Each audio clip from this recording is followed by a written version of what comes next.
ಇನ್ನು ರಾಜ್ಯದಲ್ಲಿ ಆರ್ಎಸ್ಎಸ್ ಚಟುವಟಿಕೆಗಳಿಗೆ ನಿರ್ಬಂಧ ವಿಚಾರಕ್ಕೆ ಸಂಬಂಧಪಟ್ಟಂತೆ ಸಾಕಷ್ಟು ಚರ್ಚೆ ಆಗ್ತಾ ಇದೆ. ಪರ ವಿರೋಧ ಚರ್ಚೆ ಆಗ್ತಾ ಇದೆ. ಇದರ ನಡುವೆ ಆರ್ಎಸ್ಎಸ್ನ ಮೋಹನ್ ಭಾಗವತ್ ಬೆಂಗಳೂರಿಗೆ ಬರುವಂತಹ ಸಾಧ್ಯತೆಗಳು ದಟ್ಟವಾಗಿದೆ.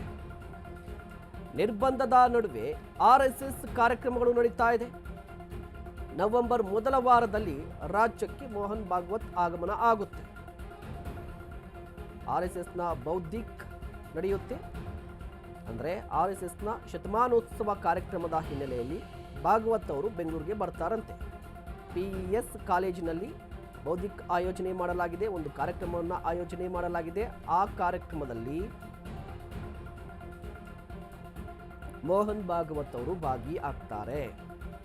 ಒಂದು ಲೆಕ್ಕದ ಪ್ರಕಾರ 1,000ಕ್ಕೂ ಅಧಿಕ ಜನ ಭಾಗಿಯಾಗುವ ಸಾಧ್ಯತೆ ಇದೆ. ಒಂದು ಕಡೆ ರಾಜ್ಯದಲ್ಲಿ ಆರ್ಎಸ್ಎಸ್ ಚಟುವಟಿಕೆಗಳಿಗೆ ಬ್ರೇಕ್ ಹಾಕುವಂತಹ ಪ್ರಯತ್ನ ಆಗ್ತಾ ಇದೆ.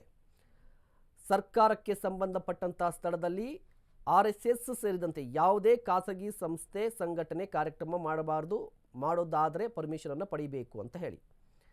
ಅಂದರೆ ಸರ್ಕಾರ ವರ್ಸಸ್ ಸಂಘ ಅನ್ನುವಂಥ ಪರಿಸ್ಥಿತಿ ರಾಜ್ಯದಲ್ಲಿ ಇದೆ. ಇದರ ನಡುವೆ ಒಂದು ಕಾರ್ಯಕ್ರಮ ಇದೆ ನವೆಂಬರ್ ಮೊದಲ ವಾರದಲ್ಲಿ. ಆ ಕಾರ್ಯಕ್ರಮಕ್ಕೆ ಮೋಹನ್ ಭಾಗವತ್ ಅವರು ಆಗಮಿಸ್ತಾರಂತೆ ರಾಜ್ಯಕ್ಕೆ. ಇದು ಯಾವ ರೀತಿಯ ಸ್ವರೂಪವನ್ನು ಪಡೆದುಕೊಳ್ಳುತ್ತೆ ಮುಂದೆ ಅನ್ನೋದನ್ನು ಕಾದು ನೋಡಬೇಕಾಗಿದೆ.